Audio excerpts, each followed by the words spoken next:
નમસ્કાર મિત્રો, સ્વાગત છે તમારું અમારી ચેનલ નેવિકા સ્ટોરી પર એક નવા વિડીયોમાં। પ્રિય મિત્રો, શું તમે જાણો છો કે સ્વયં મહાદેવે રાવણને એક એવું ગુપ્ત રહસ્ય જણાવ્યું હતું જેનાથી રાવણ ત્રિલોક વિજેતા બન્યો। આજે 44 વર્ષ પછી 3 માર્ચ હોળીના દિવસે એ જ દુર્લભ સંયોગ ફરી બની રહ્યો છે।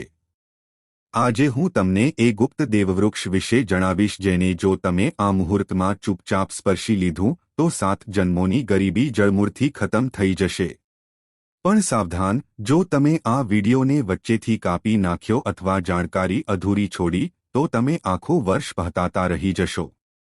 શું તમે તૈયાર છો તમારી કિસ્મતને 7મા આસમાને લઈ જવા માટે? તો ચાલો જાણીએ મહાદેવનું એ ગુપ્ત રહસ્ય।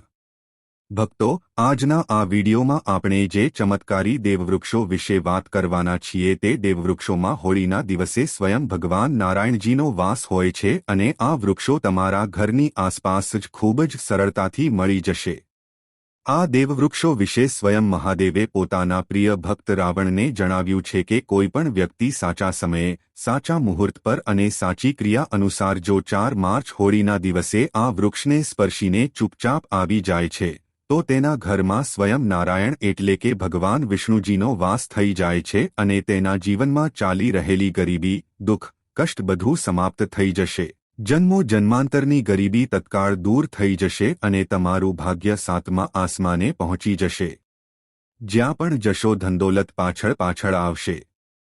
મિત્રો, તમારી પાસે એક નાનકડી વિનંતી છે કે વિડીયોને પૂરો જુઓ, ત્યારે જ લાભની પ્રાપ્તિ થઈ શકે છે।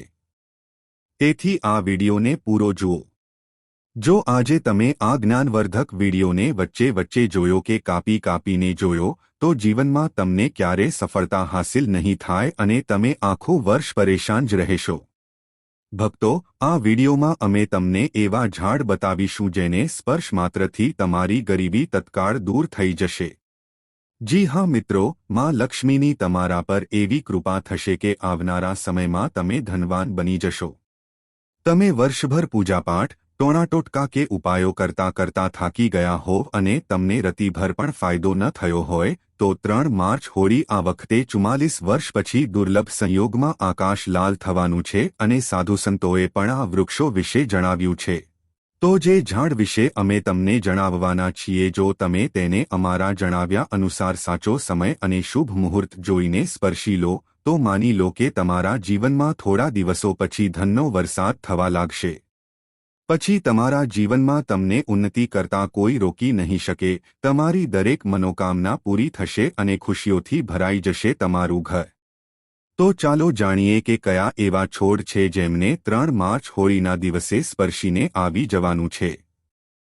પરંતુ તે પહેલાં જો તમે આ ચેનલ પર નવા છો તો વિડીયોને એક લાઇક જરૂર કરો, સાથે જ તમે તમારી રાશિ અથવા તમારું શુભ નામ કોમેન્ટ બોક્સમાં જરૂર નાખો, કારણ કે અમે તમારી રાશિ સાથે જોડાયેલું ભાગ્ય પણ જણાવીએ છીએ અને ભાગ્યમાં ચાલી રહેલી પરેશાનીઓને તત્કાળ દૂર કરવા માટે સરળમાં સરળ ઉપાય પણ બતાવીએ છીએ। તેથી તમે તમારી રાશિ કોમેન્ટ બોક્સમાં જરૂર નાખી દો। મિત્રો, હિન્દુ સંસ્કૃતિમાં ઘણી પ્રકારની પૌરાણિક માન્યતાઓને મહત્વ આપવામાં આવ્યું છે કે ઘણા એવા વૃક્ષોડ હોય છે જેમને દેવવૃક્ષ કહેવામાં આવ્યા છે અને ખૂબ જ શુભ પણ માનવામાં આવ્યા છે। પ્રકૃતિમાં રહેલા ઘણા એવા વૃક્ષોડ હોય છે જે આપણા જીવનમાં ચાલી રહેલી પરેશાનીઓને દૂર કરી દે છે। ખાસ વાત એ છે કે વૃક્ષોડની માત્ર લોકો પૂજા નથી કરતા પરંતુ ઔષધિ તરીકે પણ પ્રયોગ કરે છે। આ ઘણી પ્રકારની મોટી બીમારીઓને ઠીક કરે છે અને વેદ પુરાણોમાં પણ ઘણી પ્રકારના વૃક્ષોડનો ઉલ્લેખ છે। અમે તે ચમત્કારી વૃક્ષોને બતાવતા પહેલા તમને 4 માર્ચ હોળી વિશે જાણકારી આપી દઈએ જેથી તમને તે દેવવૃક્ષોને સ્પર્શવા માટે સાચા શુભ મુહૂર્તની ખબર પડી જાય। ચાલો જાણીએ હોળીની સાચી તારીખ, ટાઈમ અને શુભ મુહૂર્ત પુણ્યકાળ વિશે। પંચાંગ અનુસાર આ વર્ષે હોલિકા દહન 23 માર્ચ 1926 મંગળવારની રાત્રે કરવામાં આવશે। ફાલ્ગુન પૂર્ણિમા તિથિ 3 માર્ચના રોજ સવારે 5:07 થી શરૂ થઈને 4 માર્ચના રોજ બપોરે 4:49 સુધી રહેશે। હોલિકા દહન માટે શુભ મુહૂર્ત માટે ભદ્રાકાળનું ધ્યાન રાખવું આવશ્યક છે, કારણ કે ભદ્રાકાળમાં હોલિકા દહન કરવું શુભ માનવામાં આવતું નથી। આ વર્ષે 2 માર્ચના રોજ ભદ્રાકાળ સવારે 5:06 થી 3 માર્ચ સવારે 5:28 સુધી રહેશે, તેથી હોલિકા દહન માટે શુભ સમય સાંજે 5:55 પછીનો હશે. 4 માર્ચે રંગોની હોળી રમાશે. 3 માર્ચે ચંદ્રગ્રહણ પણ લાગશે, જે બપોરે 3:20 શરૂ થશે અને સાંજે 6:47 સમાપ્ત થશે. જો કે આ ગ્રહણ ભારતમાં દેખાશે નહીં, તેથી અહીં સૂતક કાળ માન્ય રહેશે નહીં અને તમે કોઈપણ ચિંતા વગર હોળીનો આનંદ લઈ શકો છો. પૂર્ણિમાના દિવસે સ્નાન, દાન અને સત્યનારાયણ ભગવાનની પૂજાનું વિશેષ મહત્વ હોય છે. જે લોકો વ્રત રાખે છે તેઓ 3 માર્ચે ચંદ્રમાને અર્ઘ્ય આપશે અને બીજા દિવસે સ્નાનદાન કરશે. ભક્તો, જો તમારે 4 માર્ચ હોળીના દિવસે વૃક્ષોડને સ્પર્શવા હોય તો કોઈપણ સમયે તમે સ્પર્શીને આવી શકો છો, તેમાં કોઈપણ વાંધા જેવી વાત નથી. ચાલો હવે આપણે તમારો વધારે સમય બગાડ્યા વગર જણાવીએ કે કયા કયા વૃક્ષોડને સ્પર્શવા જોઈએ. મિત્રો, આપણા હિન્દુ ધર્મમાં દેવી માતા રાણીના અનેક સ્વરૂપ કહેવામાં આવ્યા છે, જેમાં વૃક્ષોને ભીમાદેવીના સ્વરૂપ કહેવામાં આવે છે. તો આજે હું તમને એવા વૃક્ષ વિશે જણાવીશ જેમને 4 માર્ચ હોળીના દિવસે સ્પર્શવા ખૂબ જ શુભકારી બતાવવામાં આવ્યા છે. હોળીના દિવસે તેમને સ્પર્શ માત્રથી શત્રુદોષ, દેવાદોષ, ગરીબી દોષ બધું સમાપ્ત થાય છે. હોળીનો દિવસ ભગવાન નારાયણને પ્રસન્ન કરવા માટે સૌથી ઉપયુક્ત દિવસ માનવામાં આવે છે અને હોળીના પાવન પર્વમાં કેટલાક એવા વૃક્ષો છે જે દેવવૃક્ષ કહેવામાં આવ્યા છે, દેવી વૃક્ષ કહેવામાં આવ્યા છે. આ દેવીના સ્વરૂપ હોય છે, માતા કાલીના સ્વરૂપ હોય છે અને આપણા ધર્મમાં વૃક્ષોડને દેવી દેવતા માનીને આપણે તેમની પૂજા કરીએ છીએ અને આપણે પૂજા પણ જરૂર કરવી જોઈએ. વિજ્ઞાન પણ કહે છે કે વૃક્ષોડ મનુષ્યને મફતમાં પ્રાણવાયુ પ્રદાન કરે છે અને વૃક્ષોડ આપણને ઓક્સિજન આપે છે અને આપણો જે કાર્બન ડાયોક્સાઇડ હોય છે તેને ગ્રહણ કરીને તમામ પ્રકારની જેટલી પણ નકારાત્મક ચીજો હોય છે તેને પોતાની અંદર સ્વયં શોષી લે છે અને આપણને તાજગી પ્રદાન કરે છે. અને 4 માર્ચ હોળીના સમયમાં કેટલાક એવા વૃક્ષોડ આપણા ધર્મશાસ્ત્રમાં કહેવામાં આવ્યા છે જેમને સ્પર્શ માત્રથી વ્યક્તિના બંધ કિસ્મતના તાળા ખુલી જાય છે, વ્યક્તિનું સૌભાગ્ય ચમકી જાય છે. આપણા શાસ્ત્રોમાં વૃક્ષોડને ખૂબ જ ગુણકારી કહેવામાં આવ્યા છે કારણ કે તેમાં સાક્ષાત દેવતાઓનો વાસ હોય છે.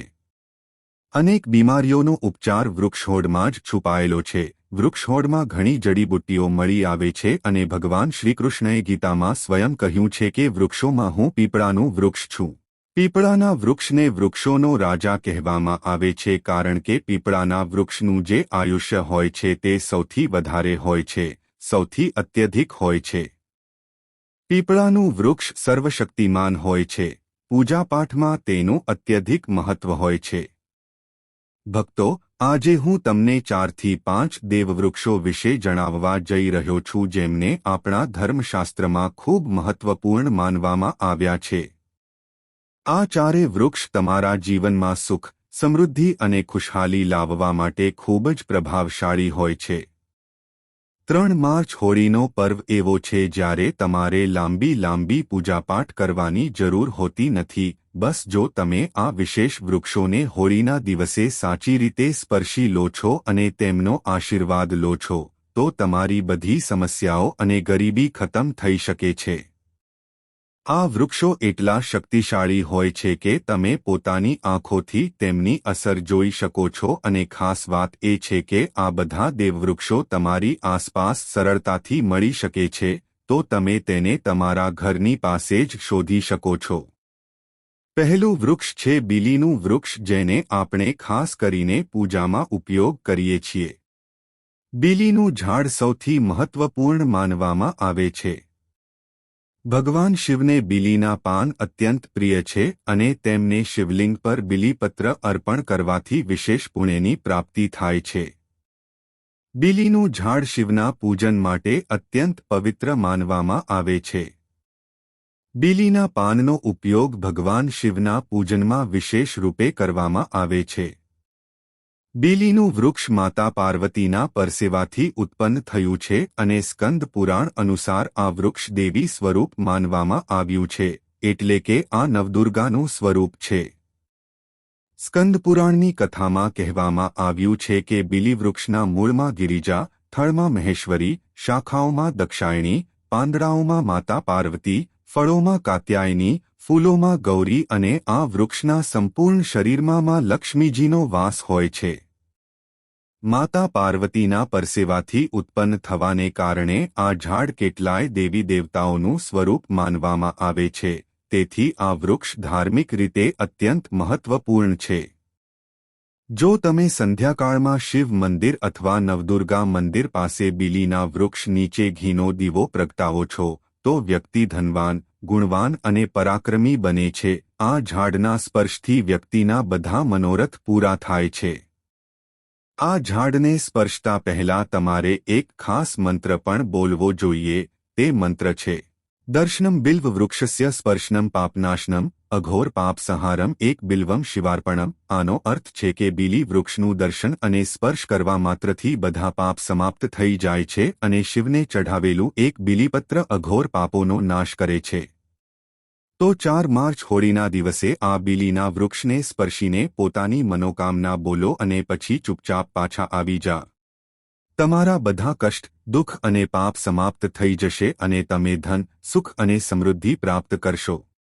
મિત્રો, હવે હું તમને બીજા છોડ વિશે જણાવું છું જે પણ ખૂબ જ મહત્વપૂર્ણ છે. આ છોડ છે શમીનું વૃક્ષ. શમીના વૃક્ષને આપણા ધર્મશાસ્ત્રમાં જગદંબાના સ્વરૂપ તરીકે પૂજવામાં આવે છે.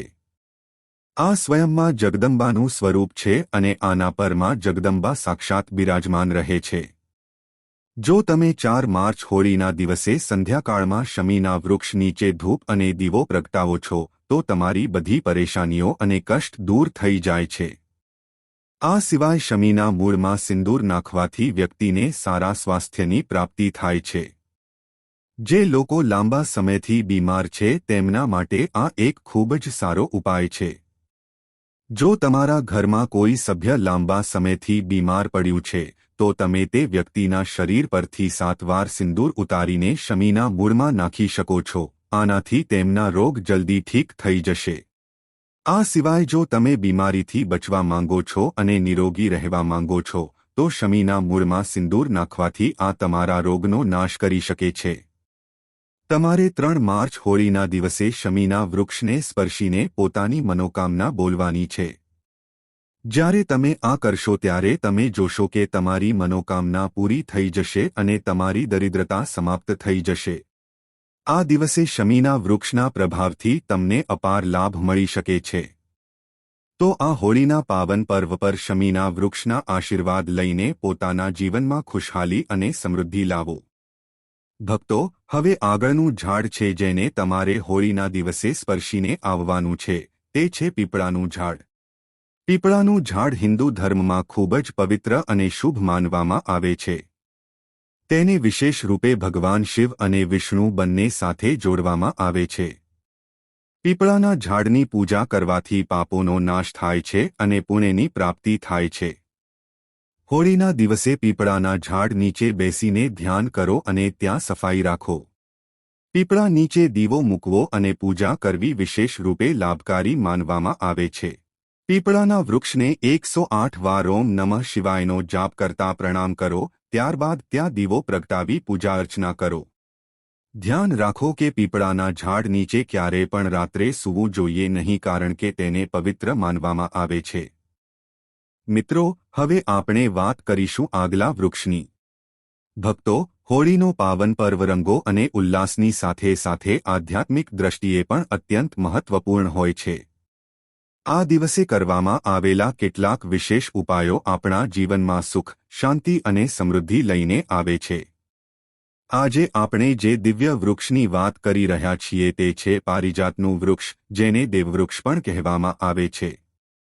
પારિજાતનું વૃક્ષ કોઈ સાધારણ વૃક્ષ નથી પરંતુ તેનો જન્મ સમુદ્ર મંથન દરમિયાન થયો હતો. તેને સ્વયં દેવરાજ ઇન્દ્રએ પોતાના નંદનવનમાં સ્થાપિત કર્યું હતું, પરંતુ બાદમાં ભગવાન શ્રીકૃષ્ણ તેને ધરતી પર લઈ આવ્યા જેથી માનવ તેનો લાભ ઉઠાવી શકે. આ વૃક્ષ માતા લક્ષ્મીનું પ્રતીક માનવામાં આવે છે કારણ કે માતા લક્ષ્મી પણ સમુદ્ર મંથનમાંથી જ પ્રગટ થયા હતા. તેથી આ વૃક્ષની પૂજા કરવાથી માં લક્ષ્મીની કૃપા પ્રાપ્ત થાય છે અને જીવનમાં સુખ સમૃદ્ધિનો વાસ થાય છે. હોળીના દિવસે આ વૃક્ષને સ્પર્શ કરવું અને તેની પૂજા કરવી અત્યંત શુભ માનવામાં આવે છે. જો તમે શરીરમાં કોઈપણ પ્રકારનો થાક, પીડા અથવા ઉર્જાની કમી અનુભવી રહ્યા છો અથવા વ્રત દરમિયાન તમને નબળાઈ થઈ રહી છે, તો સંધ્યા સમયે પારિજાત વૃક્ષને સ્પર્શ માત્રથી તમારી બધી પરેશાનીઓ દૂર થઈ જાય છે. આ વૃક્ષ સકારાત્મક ઉર્જાનો ભંડાર છે અને તેને સ્પર્શ કરવાથી વ્યક્તિના શરીરમાં નવી ઉર્જાનો સંચાર થાય છે. આ શુભ અવસર પર જ્યારે પણ તમને સમય મળે પારિજાત વૃક્ષ પાસે જઈને શ્રદ્ધાપૂર્વક તેને પ્રણામ કરો. જો સંભવ હોય તો તેના મૂળમાં થોડું સિંદૂર અર્પણ કરો અને એક ઘીનો દીવો પ્રગટાવો. આવું કરવાથી આ વૃક્ષની દિવ્ય ઉર્જા તમારા જીવનમાં પ્રવાહિત થશે અને તમારી બધી ઈચ્છાઓ પૂર્ણ થવા લાગશે. પરંતુ આ પૂજા દરમિયાન તમારે એક વિશેષ પ્રાર્થના અવશ્ય કરવી જોઈએ. હે પારિજાત વૃક્ષ, તમે સ્વયં દેવી લક્ષ્મીનું સ્વરૂપ છો. કૃપા કરીને અમારી બધી પરેશાનીઓ દૂર કરો. અમારા ઘરમાં લક્ષ્મીનો વાસ હોય. પિતૃદોષ, ગ્રહદોષ અને લક્ષ્મી દોષ સમાપ્ત થાય. કૃપા કરીને અમારા જીવનમાં સમૃદ્ધિ અને સુખનો વરસાદ કરો. આ પ્રાર્થના કરવાથી તમારું મનોબળ વધશે અને પારિજાત વૃક્ષની કૃપાથી તમારા જીવનની બધી બાધાઓ સમાપ્ત થવા લાગશે. જો તમને આર્થિક સમસ્યાઓ સતાવે છે, ધનનું આગમન ઓછું થઈ ગયું છે અથવા પૈસાનો વ્યર્થ ખર્ચ થઈ રહ્યો છે, તો પારિજાતના 5 ફૂલ લઈને તેમને સારી રીતે સૂકવી લો.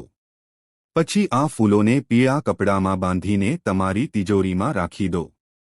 આ ઉપાય મંગળવારના દિવસે અથવા હોળીના દિવસે વિશેષ રૂપે કરવામાં આવે છે. આવું કરવાથી તમારા ઘરમાં ધનની બરકત બની રહેશે અને આર્થિક સ્થિતિ મજબૂત થશે. જો તમે જલ્દીથી ધનવાન બનવા માંગો છો, પોતાની કોઈ અધૂરી ઈચ્છા પૂરી કરવા માંગો છો અથવા પોતાના જીવનને સફળતા અને સમૃદ્ધિથી ભરવા માંગો છો, તો પારિજાતના વૃક્ષની સાથે સાથે વટવૃક્ષ એટલે કે વડ અને આંબાના વૃક્ષનો પણ સ્પર્શ અવશ્ય કરો. આ ત્રણેય વૃક્ષોને સ્પર્શવાથી એટલી પ્રબળ સકારાત્મક ઉર્જા ઉત્પન્ન થાય છે કે કોઈ પણ બાધા તમારા માર્ગમાં નહીં આવી શકે. 3 માર્ચ હોળીના દિવસે આ ઉપાયો અપનાવીને તમે તમારા જીવનને સુધારી શકો છો. ભક્તો, હોળીનો પાવન પર્વ માત્ર રંગોનો તહેવાર નથી, પરંતુ તે આધ્યાત્મિક દ્રષ્ટિએ પણ ખૂબ મહત્વપૂર્ણ માનવામાં આવે છે. આવો જ એક શુભ ઉપાય વટવૃક્ષ એટલે કે વડની પૂજા કરવાનો છે. વટવૃક્ષને હિન્દુ ધર્મમાં દેવવૃક્ષ માનવામાં આવ્યું છે, જે વિશેષ રૂપે મહિલાઓ માટે અત્યંત પૂજનીય અને શુભ ફળ આપનાર હોય છે. વટવૃક્ષને ભગવાન શિવ અને માતા પાર્વતીનું સ્વરૂપ માનવામાં આવે છે. આ વૃક્ષ નીચે બેસીને સાધના કરવાથી વ્યક્તિને દીર્ઘાયુ, સંતાન સુખ, વૈવાહિક સુખ અને જીવનમાં ઉન્નતિ પ્રાપ્ત થાય છે. વિશેષ રૂપે મહિલાઓ આ વૃક્ષની પૂજા કરીને અખંડ સૌભાગ્યના આશીર્વાદ પ્રાપ્ત કરી શકે છે. એવું માનવામાં આવે છે કે વૃક્ષમાં ત્રિદેવ બ્રહ્મા, વિષ્ણુ અને મહેશનો વાસ હોય છે, તેથી તેની પૂજા કરવાથી ત્રણેય દેવતાઓની કૃપા પ્રાપ્ત થાય છે. હોળીના દિવસે આ પવિત્ર વૃક્ષ પાસે જઈને તેની પૂજા કરવાથી વિશેષ લાભ મળે છે. આ દિવસે સવારે સ્નાન કરીને સ્વચ્છ વસ્ત્રો ધારણ કરો અને વટવૃક્ષ પાસે જાઓ. ત્યાં જઈને પહેલા શ્રદ્ધાપૂર્વક આ વૃક્ષને પ્રણામ કરો અને ભગવાન શિવ તથા માતા પાર્વતીનું ધ્યાન કરો. ત્યારબાદ વટવૃક્ષના મૂળમાં દૂધ અને પાણી અર્પણ કરો. આવું કરવાથી જીવનમાં સુખ સમૃદ્ધિ આવે છે અને આર્થિક પરેશાનીઓ દૂર થાય છે. ત્યારબાદ વટવૃક્ષની ચારે બાજુ પરિક્રમા કરો. પરિક્રમા કરતી વખતે મનોમન ઓમ નમઃ શિવાય મંત્રનો જાપ કરો. આ વૃક્ષની શાખાઓ અને થડને સ્પર્શીને પ્રણામ કરવા પણ ખૂબ શુભ માનવામાં આવે છે, કારણ કે આ જીવન અને સમૃદ્ધિનું પ્રતીક છે. હોળીનો દિવસ માત્ર રંગો અને મસ્તીનો તહેવાર નથી, પરંતુ તે એક આધ્યાત્મિક દિવસ પણ હોય છે. આજે આપણે એક એવા વિશેષ ઉપાયની વાત કરી રહ્યા છીએ જે આંબાના ઝાડ સાથે જોડાયેલો છે. આંબાનું ઝાડ હિન્દુ ધર્મમાં ખૂબ જ પવિત્ર અને શુભ માનવામાં આવે છે. આંબાના પાનનો પ્રયોગ પૂજાપાઠમાં કરવામાં આવે છે, વિશેષ રૂપે ભગવાન શિવની પૂજામાં. કહેવાય છે કે આંબાના ઝાડમાં સ્વયં દેવી દેવતાઓનો વાસ હોય છે, તેથી તેની પૂજા કરવાથી ઘરમાં સુખ શાંતિ આવે છે અને તમામ પ્રકારની નકારાત્મક ઉર્જા દૂર થાય છે. હોળીના દિવસે જો તમે આંબાના ઝાડ પાસે જઈને તેની પૂજા કરો છો તો તે ખૂબ જ શુભ હોય છે. તમે સવારે સ્નાન વગેરે કર્યા પછી સ્વચ્છ કપડાં પહેરો અને આંબાના ઝાડ પાસે જાઓ. ત્યાં જઈને પહેલા ઝાડને હાથ જોડીને પ્રણામ કરો અને ભગવાન શિવનું ધ્યાન કરો. જો સંભવ હોય તો ઝાડની ચારે બાજુ કાચો સૂતર વીંટાળો અને પોતાના મનની કોઈપણ શુભકામના કરો. ત્યારબાદ આંબાના પાન તોડીને શિવલિંગ પર અર્પણ કરો અને ઓમ નમઃ શિવાય મંત્રનો જાપ કરો. આ ઉપાય કરવાથી ભગવાન શિવ પ્રસન્ન થાય છે અને જીવનમાં બધી ઈચ્છાઓની પૂર્તિ થવા લાગે છે. આંબાનું ઝાડ માત્ર એક સાધારણ વૃક્ષ નથી પરંતુ તે આપણા ધર્મ અને પરંપરાઓ સાથે જોડાયેલું છે. તેને સ્પર્શ માત્રથી સકારાત્મક ઉર્જાનો સંચાર થાય છે. તો મિત્રો આજનો વિડિયો અહીં પૂર્ણ કરીએ છીએ. આજની આ માહિતી તમને કેવી લાગી અને આ વિડિયો કયા શહેરમાંથી સાંભળી રહ્યા છો તે કોમેન્ટમાં જરૂર જણાવજો. પસંદ આવી હોય તો લાઇક અને તમારા મિત્રો સાથે શેર કરજો. ચેનલ પર નવા હોય તો ચેનલને સબસ્ક્રાઇબ કરવાનું ભૂલતા નહીં. મળીએ એક નવા વિડિયોમાં. ત્યાં સુધી બધાને જય શ્રી કૃષ્ણ. ધન્યવાદ.